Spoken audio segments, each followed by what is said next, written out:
माननीय मंत्री जी ने कहा है, ये वही वस्तु है, चाहे पान मसाला हो, गुटखा हो, जिसके कारण देश के तमाम गरीब समाज के लोगों, विशेष रूप से ग्रामीण क्षेत्र में रहने वाले लोग आज भयंकर रोग से पीड़ित हो रहे हैं। कैंसर जैसी बीमारी महामारी का रूप ले रही है। उन्होंने बिल प्रस्तुत करते समय स्वास्थ्य सुरक्षा को इंगित किया है। मुझे आशा है कि ये जो उपकर से जो भी धन इकट्ठा होगा वो निश्चित रूप से कैंसर जैसी गंभीर बीमारी के उपचार, उसके नियंत्रण और उसकी रोकथाम पर खर्चा होगा। माननीय मंत्री जी ने स्वास्थ्य सुरक्षा जैसे गंभीर विषय के साथ राष्ट्र सुरक्षा जैसे संवेदनशील मसले को जोड़ करके ऐसा वातावरण बनाया है कि यदि कोई इसका विरोध करता है तो राष्ट्रद्रोही होगा, यदि इसकी आलोचना नहीं की जाएगी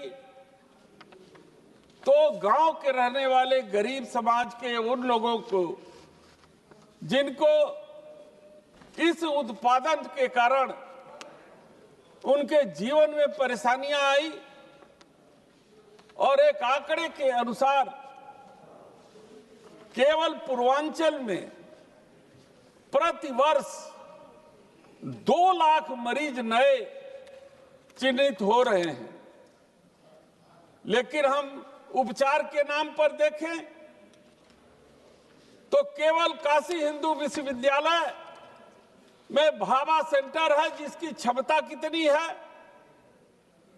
डायग्नोसिस सेंटर कितने हैं, करोड़ की आबादी पर शायद एक डायग्नोस्टिक सेंटर इस क्षेत्र में आता है कि कैंसर जैसी बीमारी, गंभीर बीमारियों के उपचार में उसका डायग्नोसिस कर सके। और आप जानती हैं कि यदि समय से पहले शुरुआती दौर में कैंसर जैसी गंभीर बीमारियों के लक्षण पता चल जाएं, तो निश्चित रूप से उसका इलाज संभव हो सकता है। माउथ कैंसर लगातार लोगों में बढ़ रहे हैं, जो गुटखा और खैनी के द्वारा ज्यादातर वो लोगों के शरीर में प्रवेश कर रहे हैं। हमारे सत्ता पक्ष के संसद साथी ने कहा कि 5 लाख का हम आयुष्मान कार्ड दे करके मानव जीवन के, स्वास्थ्य के जीवन क्षेत्र में हम सुरक्षा दे रहे हैं। शायद माननीय सदस्य जी को पता होना चाहिए कि कैंसर के एक इंजेक्शन 2-2 लाख रुपए के आते हैं, और उसको कवर अप करने के लिए यदि माननीय मंत्री जी इस उपकर के माध्यम से जो एकत्रित धन आता है, यदि उसका उपयोग उस सेवा के क्षेत्र में करें तो निश्चित रूप से चाहे सत्ता पक्ष हो, विपक्ष के लोग हों, आपके द्वारा इस विधेयक जो आपने प्रस्तुत किया है इसका पुरजोर हम लोग समर्थन कर सकते हैं। माननीय मंत्री जी, मैं अध्यक्ष जी के माध्यम से मंत्री जी का ध्यान आकर्षित करना चाहता हूं कि पूरे देश में एक साजिश चल रही है और रेवेन्यू इकट्ठा करने की नियत से जिस तरीके से पेय पदार्थों, मादक पेय पदार्थों के ठेके हर वर्ष 20 से 30% बढ़ाए जाते हैं, और वो ठेके गांव के गरीब समाज के अत्यंत निर्धन गांव, जिसे हम अति पिछड़ी जाति के कहते हैं, अनुसूचित जाति के वनवासी क्षेत्र के गांव के बीचों बीच में उस नीति के विरुद्ध में खोली जाती है। और ये जानबूझ करके सरकार इसलिए करती है कि वहां उनके परिवार में अशांति हो, उनके बच्चे पढ़ न सके, उनके परिवार में सोचने समझने और आगे बढ़ने की क्षमता उनकी जो है विकसित न हो पाए। इसलिए मैं मांग करता हूं कि इस नीति में भी परिवर्तन किया जाए और इतनी कठोर नीति कितनी जो है बनाई जाए और संविधान में संशोधन करके इतना कठोर कानून बनाया जाए कि जिसमें आजीवन कारावास और फांसी तक की सजा हो, कि जो लोग मिलावट करके मानव जीवन के साथ खिलवाड़ करते हैं और खिलवाड़ कर ही नहीं करते बल्कि देश के राजस्व में बड़ी भारी जो क्षति पहुंचाने का काम करते हैं। हम जिस क्षेत्र से आते हैं उन क्षेत्रों में आज जो अति पिछड़ा समाज बिंद बिहार और हमारे आदिवासी वनवासी इन क्षेत्रों के जो गांव हैं, इनके गांव के बीचों बीच में मादक पदार्थों के ठेके खुले हुए हैं। ये चिंता का विषय है पूरे देश के लिए। जहां तक सेस की बात आपने किया है और आपने जो प्रस्तुत किया है कि उत्पादन का जो मशीनों की जो क्षमता है उस क्षमता के अनुसार हम सेस लगाएंगे। और जहां तक मेरी जानकारी है कि अतिरिक्त कर जीएसटी के ऊपर जो है कर लगता है, जो टैक्स लगता है उसके ऊपर जो उपकर लगता है उसे उपकर कहा जाता है। तो यदि टैक्स लगाना ही है तो जीएसटी भी पूरे उत्पादन क्षमता के ऊपर अगर यदि जीएसटी लगाई जाए और उस पर उपकर लगाया जाए तो लोगों को टैक्स में चोरी करने का अवसर नहीं मिलेगा। जैसा कि मेरे एक साथी सांसद ने कहा कि लोग उत्पादन तो करते हैं लाखों पाउच पर डे, लेकिन दिखाते हैं कि 5000 पाउच का उत्पादन हो रहा है।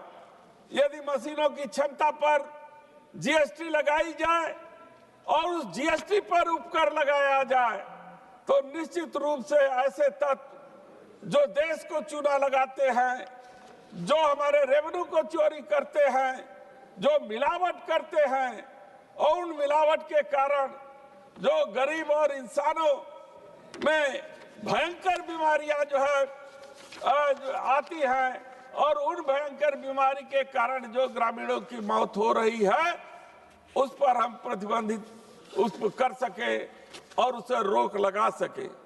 आप जानते हैं कि क्षेत्र में इन्हीं पेय पदार्थों और तमाम मादक पेय के कारण क्षेत्र के गरीबों में लूट, हत्या, बलात्कार और तमाम कानून व्यवस्था को खत्म करने की आदतें विकसित होती जा रही हैं। लोग चौराहे पर गुटखा खाते हैं, चौराहे को पर रह करके ये कानून व्यवस्था के साथ खिलवाड़ करते हैं। बच्चियां जब स्कूल जाती हैं तो उनके साथ जिस तरीके का व्यवहार लोग चौराहों पे करते हैं, यदि इसको सख्ती से लागू किया जाए तो निश्चित रूप से हम इस पर कंट्रोल कर सकते हैं। और यदि टैक्स में बढ़ोतरी करके इन पर नकेल लगाई जाए तो निश्चित रूप से रेवेन्यू का भी फायदा होगा और जो टैक्स चोरी हो रही है उस पर भी नकेल कसा जाएगा। और इसको आपने देश की सुरक्षा से भी जोड़ा है तो निश्चित रूप से देश की सीमाएं। कृपया संक्षिप्त करें। अरे आप कितना बोले, हम भी पहले ही बोल रहे हैं।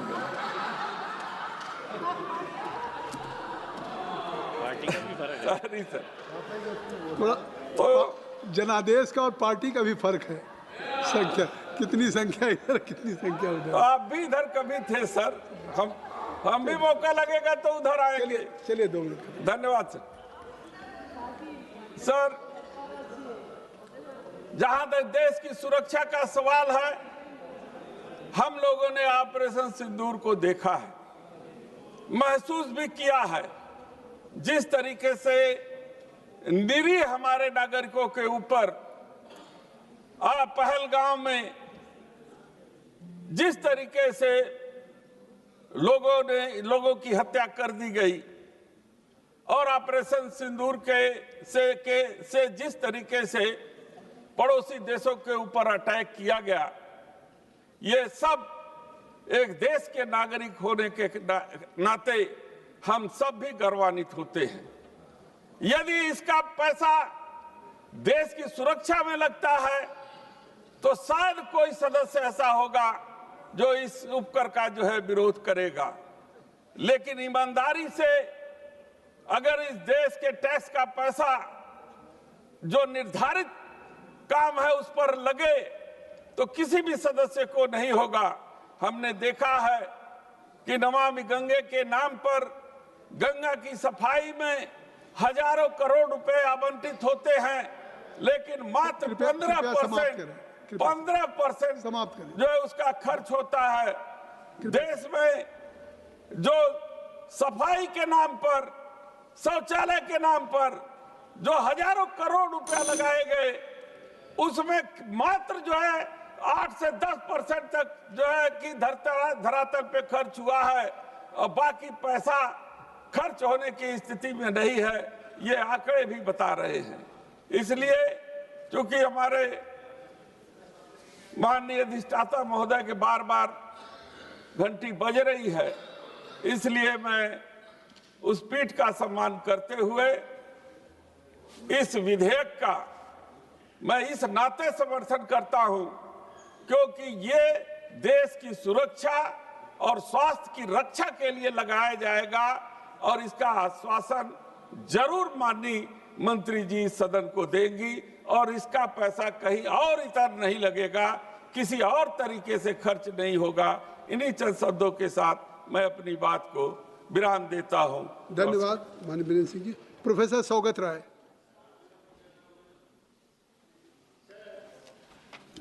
Many people were asking me why I am speaking on such a boring bill, which has nothing in it. I am speaking because this gives me an opportunity of mentioning other things which I could have mentioned in the 0 hour. But these are related to the vagaries of the mood of the chairman on the seat. So I speak here. I noticed that the finance minister is smugly sitting to pass this bill on a day when rupee has fallen to an all-time low. It has crossed 90 rupees a dollar. Now, the economy in such a terrible condition, the finance minister has not cared to come and make a statement in the House. It's very unfortunate. The finance minister is speaking about health security at a time when citizens in Delhi are demonstrating against air pollution. The finance minister has not announced any scheme to control air pollution. Sir, you may be knowing